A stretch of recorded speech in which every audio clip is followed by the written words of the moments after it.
Hello everyone, today we are going to study economics और आज हम कवर करेंगे इलास्टिसिटी ऑफ डिमांड टॉपिक में प्राइस इलास्टिसिटी को। ओके, इलास्टिसिटी क्या होता है, प्राइस इलास्टिसिटी क्या होता है, इसके कितने टाइप्स होते हैं, we will study this today. और ये वीडियो यूजीसी नेट स्टूडेंट्स के लिए भी इम्पॉर्टेंट है, but it is equally important for the students whose subject is economics, चाहे वो स्कूल लेवल पे हो, कॉलेज लेवल पे हो, ठीक है, जहाँ भी इलास्टिसिटी ऑफ डिमांड टॉपिक है। So this is important for you. Okay, this video is important. So let's begin. This is about me. Yes, types of elasticity of demand. Basically 4 types होते हैं, but अगर main types पूछा जाए तो सिर्फ ये price, income और cross ही main है। ठीक है, पिक से आप याद रख सकते हो, प्राइस इलास्टिसिटी, इनकम इलास्टिसिटी और क्रॉस इलास्टिसिटी, ये 3 मेन टाइप्स होते हैं। और आज हम कवर करेंगे सिर्फ प्राइस इलास्टिसिटी को। ठीक है, नेक्स्ट के टाइप्स हम अगली वीडियोस में कवर करेंगे। So what are the types of price elasticity. ठीक है, यहाँ पे कंफ्यूज नहीं होना। अगर आपसे types of elasticity of demand पूछेगा तो प्राइस, इनकम और क्रॉस। अब प्राइस के भी आगे डिफरेंट टाइप्स हैं। ठीक है, अब प्राइस इलास्टिसिटी के देखो क्या टाइप्स हैं। Perfectly elastic, perfectly inelastic, relatively elastic, relatively inelastic और यूनिटरी इलास्टिक। अब ये क्या होता है, we'll study this one by one. First of all tell me what do you mean by elasticity. अगर मैं आपसे पूछूं कि इलास्टिसिटी क्या होता है तो आपके माइंड में क्या आएगा? स्ट्रेच करना, यस। तो इकोनॉमिक्स में प्राइस इलास्टिसिटी ऑफ डिमांड क्या होता है कि डिमांड कैसे रिस्पॉन्ड कर रही है। ठीक है, देखो यहाँ पे लिखा है the price elasticity of demand commonly known as the elasticity of demand. ठीक है, क्योंकि यही मेन है सबसे। तो अगर प्राइस इलास्टिसिटी, जिसको हम कॉमनली इलास्टिसिटी ऑफ डिमांड भी कहते हैं, ये क्या शो करता है? Responsiveness and sensitiveness of demand in response to the change in price. मतलब कि प्राइस के चेंज होने पे डिमांड पे क्या इफेक्ट पड़ रहा है, डिमांड कैसे रिस्पॉन्ड कर रही है। ठीक है, प्राइस के चेंज होने पे डिमांड कैसे रिस्पॉन्ड कर रही है, that is price elasticity of demand. Formula क्या है? Percentage change in quantity demanded by percentage change in price. क्योंकि प्राइस के चेंज जिसमें चेंज हो रहा है पहले उसको हम डिनोमिनेटर में रखेंगे। प्राइस के चेंज होने पे डिमांड पे क्या इफेक्ट पड़ रहा है। ठीक है, और ये यहाँ पे माइनस साइन क्यों है? क्योंकि इन्वर्स रिलेशन होता है ना, जैसे प्राइस इंक्रीज होता है वैसे डिमांड कम होती है, और जैसे प्राइस आपका डिक्रीज होता है किसी भी कमोडिटी का, किसी भी गुड का, तो क्या होता है? डिमांड इंक्रीज होती है। Yes, so change, this triangle represents change. ठीक है, चेंज इन क्वांटिटी डिमांडेड, आप यहाँ पे क्वांटिटी डिमांडेड भी लिख सकते हो, change in quantity demanded by change in price. और ये प्राइस का मतलब है इनिशियल प्राइस। इनिशियल मतलब क्या? स्टार्टिंग में, बिगिनिंग में क्या प्राइस था। और ये क्वांटिटी डिमांडेड, बिगिनिंग में आपने कितना क्वांटिटी डिमांड किया था। ठीक है, this P and Q stands for initial, और यहाँ पे change in quantity demanded by change in price. So this is the formula. ठीक है, so let's start this one by one. Perfectly elastic demand. ठीक है, मैं आपको याद रखने का वे भी बताऊंगी, आप इसको कैसे याद रख सकते हो, because many students gate confused कि आपने कहाँ पे इलास्टिक में इन्फिनिटी होगा या रिलेटिव में इन्फिनिटी होगा। So today everything will be clear, just stay connected. Okay, just stay tune till the end. यहाँ पे इलास्टिक है, ठीक है, तो मतलब कि इलास्टिसिटी तो होगी, और क्योंकि ये परफेक्ट भी है तो आप याद रखना कि इन्फिनिटी है। ठीक है, परफेक्टली इलास्टिक डिमांड में क्या होता है? Slight change in price causes infinite change in quantity demanded. आपने यहाँ पे क्वांटिटी डिमांडेड को याद रखना है। क्वांटिटी डिमांडेड को देखना है कि वो बढ़ रही है या कम हो रही है, या इक्वल है या इन्फिनिटी है या फिर ज़ीरो है। ठीक है, क्वांटिटी डिमांडेड को देखना है आपने। तो slight change in price of a commodity causes an infinite change in quantity demanded. मतलब प्राइस में ज़रा सा चेंज हुआ, लेकिन क्वांटिटी डिमांडेड में बहुत ज़्यादा चेंज हो गया, इनफाइनाइट चेंज हो गया। ठीक है, जिसकी कोई लिमिट ही नहीं है, जिसकी कोई सीमा नहीं है। Even a small rise in the price can result greater fall, मतलब प्राइस में ज़रा सा ही इंक्रीज हुआ, प्राइस ज़रा सा ही इंक्रीज हुआ बट डिमांड बहुत ज़्यादा गिर गई, ठीक है, या ज़ीरो ही हो गई, ठीक है। In some cases a little fall in price can result in increase in the demand to infinity. Little fall in price, ठीक है, थोड़ा सा ही प्राइस गिरा बट डिमांड आपकी बहुत ज़्यादा इंक्रीज कर गई, तो क्या होगा, infinity. In perfectly elastic demand, the demand curve is known as horizontal straight line. This is very important, इसलिए मैंने ये हाईलाइट भी किया है। हॉरिजॉन्टल है, देखो ये वाली जो लाइन है ये एक्स एक्सेस के हॉरिजॉन्टल है ना, पैरेलल है ना, पैरेलल मीन्स ये कभी मीट नहीं करेंगी, आप इसको जितना भी एक्सटेंड करो they are never going to meet, ठीक है। तो अगर आपसे पूछा जाए कि कौन सी इलास्टिसिटी में हॉरिजॉन्टल स्ट्रेट लाइन होती है जो कि पैरेलल होती है एक्स एक्सिस के, तो आप लिखोगे perfectly elastic demand, okay. Next is perfectly inelastic. अब आपने यहाँ पे ये याद रखना है कि इनइलास्टिक है मतलब क्या हुआ कि इलास्टिसिटी नहीं है, और क्योंकि यहाँ पे परफेक्ट लगा है इसलिए आप ज़ीरो याद रखोगे, क्लियर।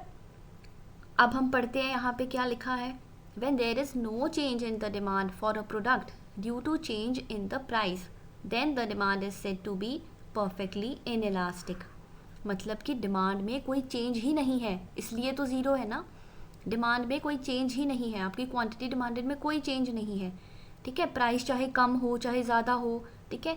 ये देखो P2 प्राइस था, तो जब प्राइस इंक्रीज़ हुआ तो अब तब भी आप इतना ही डिमांड कर रहे हो, जब प्राइस P2 से कम होकर P3 पर आया तब भी आप इतना ही डिमांड कर रहे हो, ये फिक्स्ड है ना, एक जगह चेंज नहीं हो रही, तो यहाँ पे हम कहेंगे कि ये वर्टिकल स्ट्रेट लाइन है, या फिर इसको हम पैरेलल टू वाई एक्सिस भी बोल सकते हैं। Sometimes they just confuse you, आप ये मत सोचना कि पैरेलल लिखा होगा तो हमेशा इलास्टिक ही होगा, अगर आपने ये देखना है कि एक्स एक्सिस के पैरेलल पूछ रहा है या वाई के पैरेलल पूछ रहा है, ठीक है। तो अगर वाई एक्सिस के पैरेलल पूछेगा तो आप क्या करोगे, इनइलास्टिक, परफेक्टली इनइलास्टिक, ठीक है। और इसको हम वर्टिकल भी बोलते हैं, वर्टिकल क्योंकि ये स्ट्रेट है, देखो स्ट्रेट है ना, पीछे क्या थी, हॉरिजॉन्टल थी, स्लीपिंग लाइन थी, और यहाँ पे एक स्टैंडिंग लाइन है। और इसको आप कैसे याद रख सकते हो, यहाँ पे परफेक्टली इनइलास्टिक है, so you can remember I कैसे लिखते हैं हम, इनइलास्टिक में आई कैसे लिखते हैं, ऐसे, तो बस आई को ऐसे कर देना एक्सटेंड, ठीक है, तो ये वर्टिकल लाइन बन गई ना। और इलास्टिक में हमने कैसे किया था, आपने ई लिखा है तो आप ई को ऐसे एक्सटेंड कर देना, तो यहाँ पे आपको ये याद रह जाएगा कि परफेक्टली इलास्टिक में हॉरिजॉन्टल लाइन होती है और इनइलास्टिक में आई हम ऐसे लिखते हैं तो यहाँ पे वर्टिकल लाइन होती है, ठीक है, easy. So relatively inelastic is the third one. Sorry, relatively elastic is the third one. Elastic है मतलब कि यहाँ पे तो elasticity होगी तो ये greater than 1, क्योंकि यहाँ पे perfect नहीं लिखा, यहाँ पे relatively लिखा है, ठीक है। The demand is relatively elastic when the proportionate change in demand for a commodity is greater than the proportionate change in the price। मतलब कि डिमांड में जो चेंज हो रहा है वो ज़्यादा है, ठीक है, वो ज़्यादा है, लेकिन प्राइस में जो चेंज हो रहा है वो कम है, ठीक है। या आप इसको ऐसे डिक्रीज़ भी कर सकते हो क्योंकि प्राइस डिक्रीज़ होने पे डिमांड इंक्रीज़ होती है, मतलब प्राइस में उतना चेंज नहीं हो रहा जितना डिमांड में हो रहा है, तब क्या होता है, रिलेटिवली इलास्टिक डिमांड, ओके। अब यहाँ पे देखो प्राइस में ज़रा सा ही चेंज हुआ है, लेकिन क्वांटिटी डिमांडेड में देखो कितना चेंज हो गया, यस और नो, ठीक है। अब आगे आप देखो relatively inelastic demand, relatively inelastic demand में क्या होगा, यहाँ पे आपने लेस दैन 1 याद रखना है। When the proportional change in demand for a commodity is less than the proportional change in price the demand is said to be relatively inelastic, ठीक है। When the proportional change in demand is less, देखो demand में change कम हो रहा है, price में change ज़्यादा हो रहा है, ठीक है, प्राइस में चेंज क्या हो रहा है, ज़्यादा हो रहा है, बट डिमांड में उतना नहीं हो रहा, तो यहाँ पे it is called elasticity less than unity, ठीक है, लेस दैन, देखो लेस दैन का साइन है, यूनिटी क्यों, क्योंकि वन तो यूनिटी होता है ना। Then the demand curve is steeply sloped, यहाँ पे क्या था, ग्रेजुअली स्लोपिंग। ठीक है, ये देखो ये ग्रेजुअली स्लोपिंग है, ऐसे जा रहा है, ये फ्लैटर भी बोलते हैं ऐसे हम। ठीक है, फ्लैट है ये, देखो स्टीप नहीं है, फ्लैट है। कई बार ये भी क्वेश्चन पूछा जाता है कि फ्लैटर कर्व कहाँ पे होता है, तो रिलेटिवली इलास्टिक में। आप ऐसे याद रख सकते हो, देखो ग्रेटर दैन वन है ना, मतलब ज़्यादा है, तो जब ज़्यादा है तो ग्रेजुअली स्लोपिंग होगा, ऐसे होगा। ठीक है, और यहाँ पे देखो क्वांटिटी डिमांडेड में चेंज आता है, आप ऐसे मान लो कि ये 20% है, ठीक है, जस्ट एन एग्जांपल, और मान लो ये 10% है, तो क्या होगा, क्वांटिटी डिमांडेड में चेंज ज़्यादा और प्राइस में कम। और यहाँ पे इन्होंने इंडिविजुअली करके दिखाया है, but it is clear from this diagram only. आप यहाँ पे देख सकते हो कि पहले प्राइस 5 था, फिर 10 हो गया, तो चेंज क्या था 5, तो यहाँ पे क्या हो गया 5 डिवाइडेड बाई 5 इंटू 100, तो ये 5 कैंसिल हो गया, यहाँ पे आपका 100% आया, मतलब कि डिमांड में तो 100% चेंज है, लेकिन सिमिलरली आप प्राइस का भी करोगे तो 9.9 आएगा, which will come approximately to 10% only, but change in price यहाँ पे कितना है 10%। तो देखो डिमांड में तो 100% चेंज है, तो डिमांड में चेंज ज़्यादा है ना, तो ज़्यादा है तो greater than 1। Okay, this also I have explain, but ये उसका उल्टा हो जाएगा, वहाँ पे ग्रेटर दैन 1 था, यहाँ पे लेस दैन 1 हो गया, या वहाँ पे ग्रेजुअली स्लोप्ड था, यहाँ पे स्टीपली स्लोप्ड। स्टीप स्लोप कहते हैं ऐसी, जैसे माउंटेन होती है ना, स्टीप माउंटेन्स या स्टीप हिल्स होती हैं, ये वैसे है। और यहाँ पे क्या है, यहाँ पे देखो प्राइस में चेंज ज़्यादा है, प्राइस में देखो इतना चेंज है, बट देखो क्वांटिटी डिमांडेड में तो ज़रा सा ही चेंज है। ठीक है, और मैंने क्या कहा था, क्वांटिटी डिमांडेड को माइंड में रखना, तो क्वांटिटी डिमांडेड में चेंज कम है, आप ऐसे याद रखो, क्वांटिटी डिमांडेड में चेंज कम है, तो इसी वजह से ये लेस दैन 1 है। यहाँ पे देखो क्वांटिटी डिमांडेड में चेंज ज़्यादा है, इसीलिए ये मोर दैन 1 है, और ये मोर दैन 1 है तो ये फ्लैटर है। ठीक है, clear. Next is unitary. Unitary का मतलब क्या होता है, ये सबसे इजी है, equal to 1। The demand is unitary elastic when the proportionate change in the price results in the same proportionate, ठीक है, यहाँ पे proportionate आएगा, results in the same proportionate change in the quantity demanded. Here the shape of the demand is a rectangular hyperbola. This is very very important. बहुत बार ये question पूछा जाता है कि रेक्टेंगुलर हाइपरबोला कहाँ पे देखने को मिलता है, तो आपका आंसर होगा यूनिटरी इलास्टिक। ठीक है, और यहाँ पे क्या होता है, जो ये वाला जो रेक्टेंगल है, ठीक है, और जो फिर ये वाला रेक्टेंगल है, इनका एरिया सेम होगा। ठीक है, सेम एरिया होगा, इसीलिए इसे इक्वल टू 1 कहा जाता है। ठीक है, बस यहाँ पे आपने ये याद रखना है कि दोनों में सेम चेंज है, जितना चेंज प्राइस में है, मान लो प्राइस में 10% चेंज है तो डिमांड में भी 10% चेंज है। ठीक है, इसीलिए इक्वल टू 1, और इसे हम रेक्टेंगुलर हाइपरबोला कहते हैं। Easy. So let's revise now. अगर आपको समझ आया, वेरी गुड, आप फिर से एक बार वीडियो देख सकते हो, आप नोट्स प्रिपेयर कर सकते हो साथ साथ, बिकॉज इससे बाहर तो कुछ नहीं आएगा। I have covered all the important points. देखो, here is a chart for you. पहले हमने क्या पढ़ा था, परफेक्टली इलास्टिक, है ना, इलास्टिसिटी है तो ये इन्फिनिटी है, और यहाँ पे हॉरिजॉन्टल। इन इलास्टिक है तो यहाँ पे वर्टिकल। यूनिटरी है तो इक्वल टू 1। ठीक है, ये रहा इक्वल टू 1, रेक्टेंगुलर हाइपरबोला। और जब ग्रेटर दैन 0 है, यहाँ पे इसका मतलब क्या है कि 0 से तो ज़्यादा है पर 1 से कम है। ठीक है, 0 से तो ज़्यादा है पर 1 से कम है।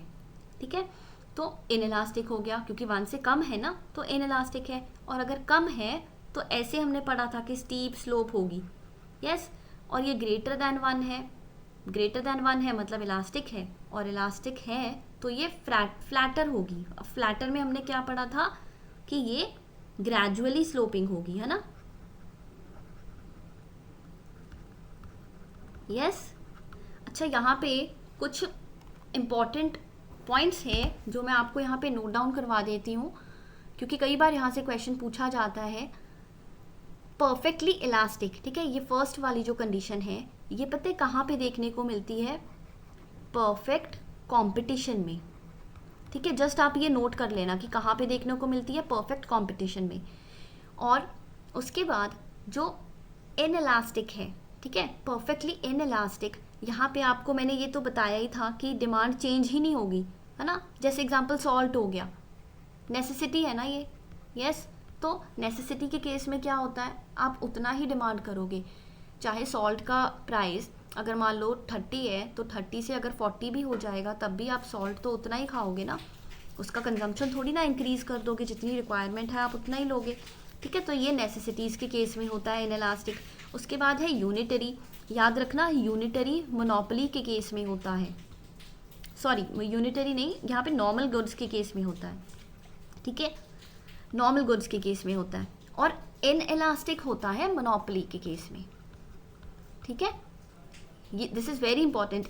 इन इलास्टिक अगर पूछा जाए, रिलेटिवली इन इलास्टिक, ठीक है, रिलेटिवली इन इलास्टिक अगर पूछा जाए तो मोनोपोली के केस में होता है।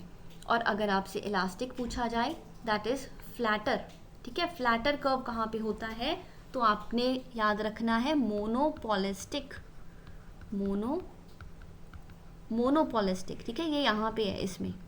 और यहाँ पे एक और चीज़ याद रखनी है फ्लैटर में कि ये लग्जरी गुड्स में होता है, लग्जरी गुड्स में ही तो ऐसे होता है ना कि प्राइस में ज़रा सा भी चेंज हुआ, ठीक है, मान लो सिर्फ 5-10 हज़ार या ऐसे कुछ चेंज हुआ तो आप क्या करोगे, लग्जरी गुड्स की तो डिमांड बढ़ जाएगी, ज़रा सा ही चेंज होने पे डिमांड बढ़ जाएगी लग्जरी गुड्स की, ठीक है। तो इलास्टिसिटी हुई ना। तो ये एक ऐसा चार्ट है जो आपके सारे पॉइंट्स यहाँ पे एक चार्ट फॉर्म में प्रेजेंट किए हैं। आई होप आपको समझ आया होगा। अगर समझ आया है और आपकी हेल्प हुई है इस वीडियो से, then do like, share and comment, और इस चैनल को आप सब्सक्राइब कर सकते हो, that is commerce with Nix. Thank you everyone.